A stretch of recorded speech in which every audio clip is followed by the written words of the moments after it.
राजस्थान में उपचुनाव की घोषणा हो चुकी है। 7 सीटों पे उपचुनाव होना है। एक सीट है रामगढ़। हम आज उस सीट पे मौजूद हैं।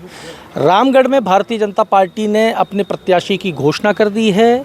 ये भारतीय जनता पार्टी के लिए पूरे राजस्थान में सबसे टफेस्ट सीटों में से एक गिनी जाती है, क्योंकि यहाँ पे सीधे सीधे हिंदू मुसलमान का जो मामला है वो चलता है और इस सीट के ऊपर एक भारी तनाव हमेशा देखने को मिला है।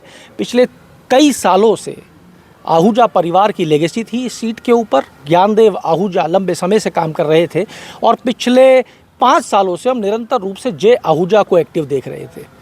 भारतीय जनता पार्टी ने इस बार उपचुनाव में जे आहूजा का टिकट काट दिया है। हमारे साथ जे आहूजा हैं। आहूजा साहब, पहले विरोध और फिर मान गए, किस तरीके से देखें इसको? देखिए, क्या होता है, विरोध के कुछ जायज़ कारण थे। मुझे ये लगा कि ये निर्णय लेते समय पार्टी के नेतृत्व में जिन जिन लोगों से मेरी अपेक्षा थी उन्होंने बात नहीं की थी, लेकिन फिर बहुत सारी बातें हुई। एक बहुत बड़ा चैलेंज है यहाँ पे, जैसा आपने शुरू करते हुए कहा, और ऐतिहासिक रूप से मैं आपको बताता हूँ, आहूजा साहब ने पहला चुनाव 1993 में लड़ा। उस समय की परिस्थितियों को हम समझ नहीं पाए, या जैसा भी मान लीजिए पहला चुनाव था वो हार गए। दूसरा चुनाव 1998 में हम जीते और पार्टी का वोट बैंक में बहुत तेज़ी से इजाफा हुआ। बल्कि 1990 में भारतीय जनता पार्टी तीसरे नंबर की पार्टी थी और 1993 के चुनाव में हम डायरेक्ट फाइट में थे, तब भी ट्रायंगल था। ट्रायंगल होने के बावजूद भी हम दूसरे नंबर पे रहे और 10,000 वोट बढ़ गए। 16,000 से हम 26,000 पे आए। जुबेर खान जी के 31,000 वोट थे और ऐसे कुछ 5-6 हज़ार के फासले से हम हारे। उसके नेक्स्ट इलेक्शन में हमारे 42,000 वोट आए और लगभग 5,000 से हम जीते।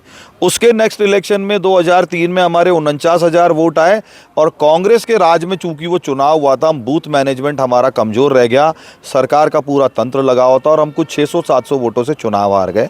ये मैं इतिहास इसलिए बता रहा हूँ कि ये सीट भाजपा की कमज़ोर सीट नहीं है। और 2008 में हम 16,000 से जीते। 2013 में जैसी की अपेक्षा थी, कांग्रेस का राज था, गहलोत साहब की सरकार थी, तो बूथ मैनेजमेंट को लेकर के काफ़ी गड़बड़ियाँ उस समय हुई और उस कारण हमारा मार्जिन घट के 4700 रह गया। तो आप ओवरऑल स्कोर देखेंगे तो हमने 5 चुनाव लड़े जिसमें से 3 हम जीते। अभी हमारे माननीय सुखवंत सिंह जी को टिकट मिला 2018 में। जगत सिंह जी या निर्दलीय बसपा से चुनाव लड़े, ट्रायंगल हो गया। जब भी ट्रायंगल होता है तो हमारा वोट डिवाइड होने के कारण हम चुनाव हार जाते हैं। ऐसे ही पिछली बार भी ट्रायंगल हो गया और फिर 2 फाड़ होने के कारण हम चुनाव हार गए। अब जब ये अवसर आया 2024 का उपचुनाव का, तो मुझे समझ में आया कि कैसे पिछली बार हमारे भाई को बरगला करके मेवों ने हज़ारों की संख्या में उनके आगे पीछे घूम के लाख लाख रुपए की मालाएं पहना के और हमारी इस सीट को फिर डिवाइड एंड रूल के आधार पे जीत लिया। सुखवंत की बात कर। हाँ, सुखवंत जी का जब रिबेल किया तो उसमें बहुत बड़ा रोल मेव समाज का था। अब मेव समाज वोट तो देता नहीं है, कुछ चुनिंदा 10-20-50 आदमी हैं जो बेचारे इस वातावरण में भी चरित्रवान लोग हैं, भाजपा के साथ जुड़े हुए।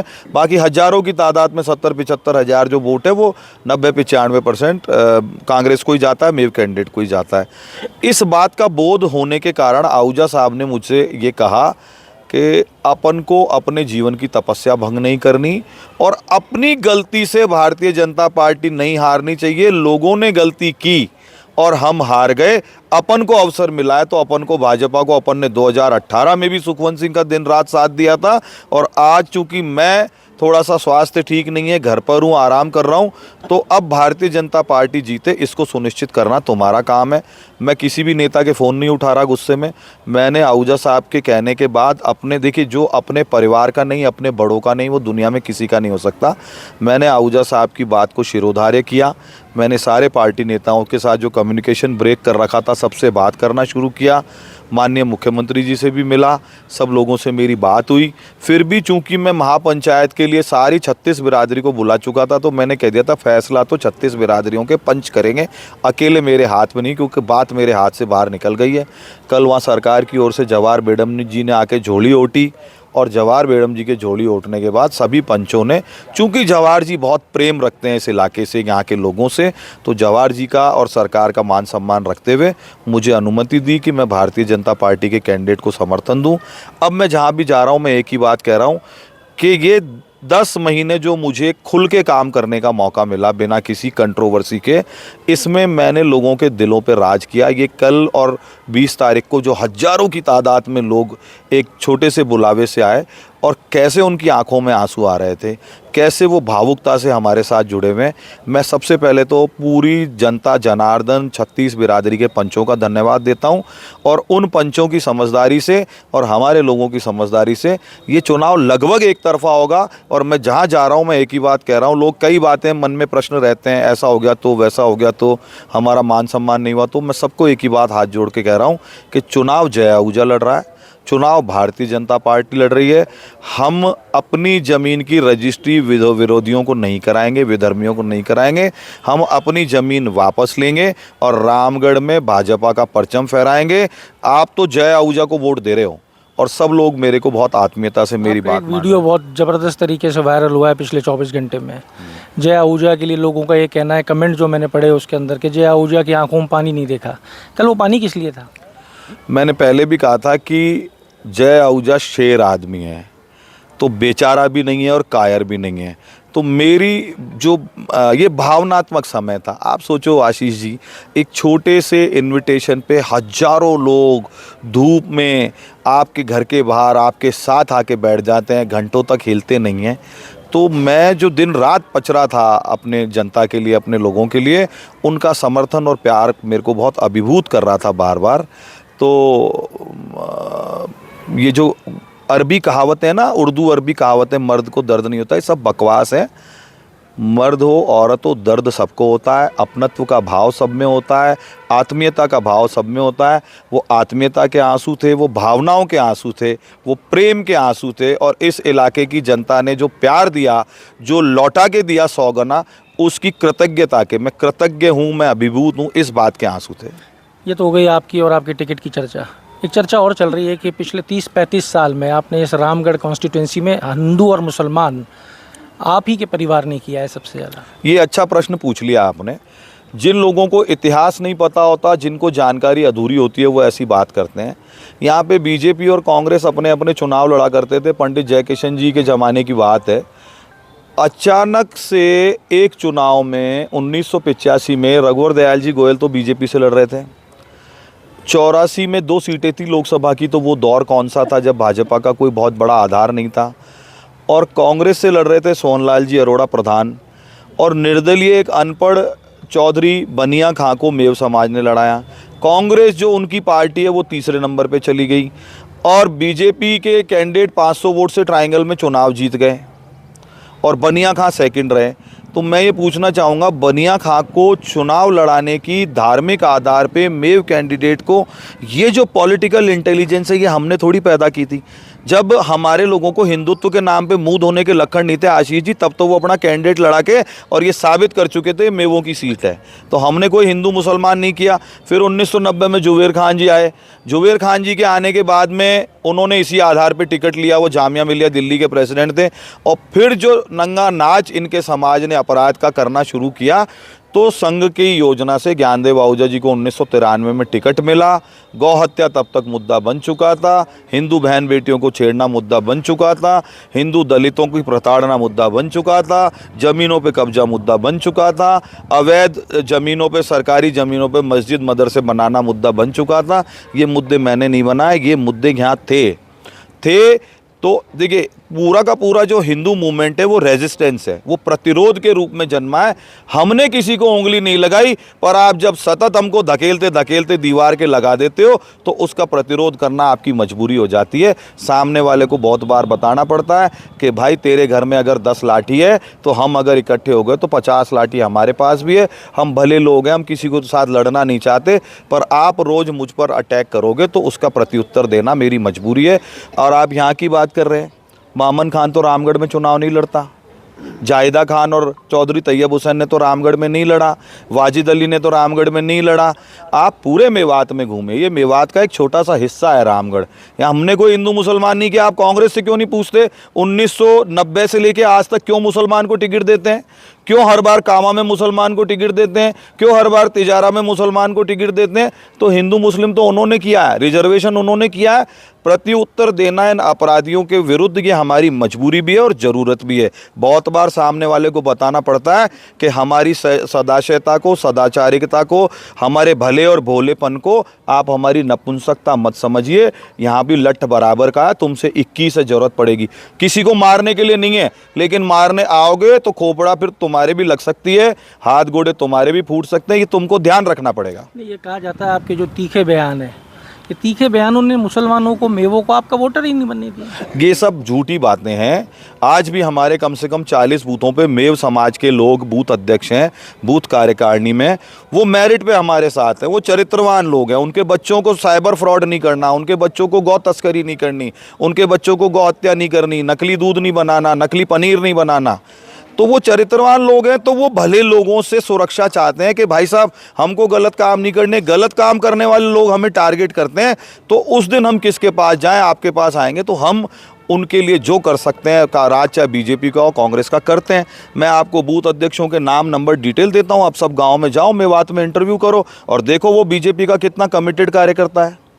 2,70,000 के आसपास का वोट बैंक है यहाँ का जी। 90 से 95,000 में यहाँ पे वोटर है। 70-75 है, हमने फिल्टर 70-75,000 हो सकता है। कहा गया मुझे तो ये बार बाजार में लोगों ने कहा कि 10,000 बड़े आ भी दिए, यहाँ पे वोटर बड़े हैं। जी, वो चलता रहता है वोटर लिस्ट के अंदर। आपने कहा एक तरफा चुनाव जीतेंगे।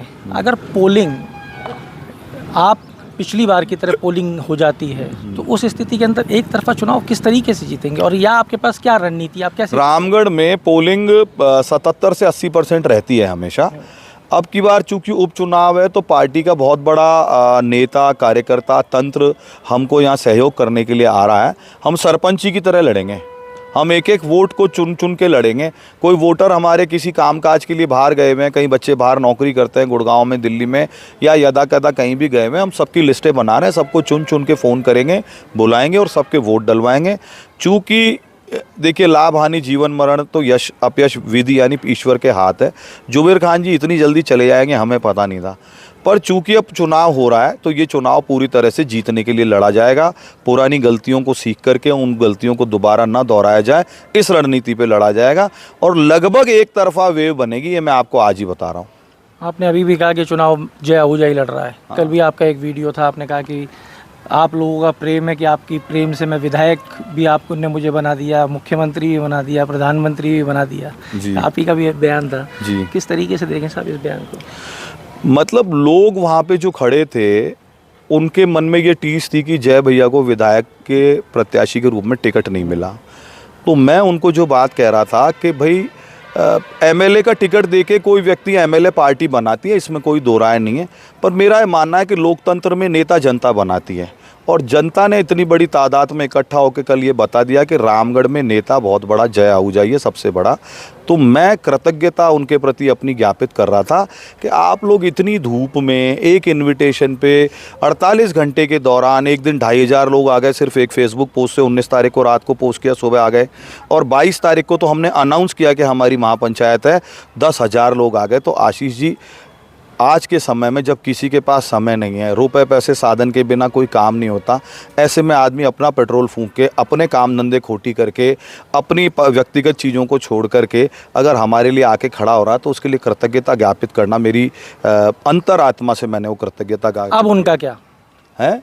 अब उनका क्या? वो हथेलियों पे रहेंगे मेरी। जय आहूजा यहीं रहेगा, बीच खेत, और हर कार्यकर्ता के लिए जैसे आज तक लड़ाई लड़ी है आगे भी लड़ेगा, जारी रहेगा ये क्रम।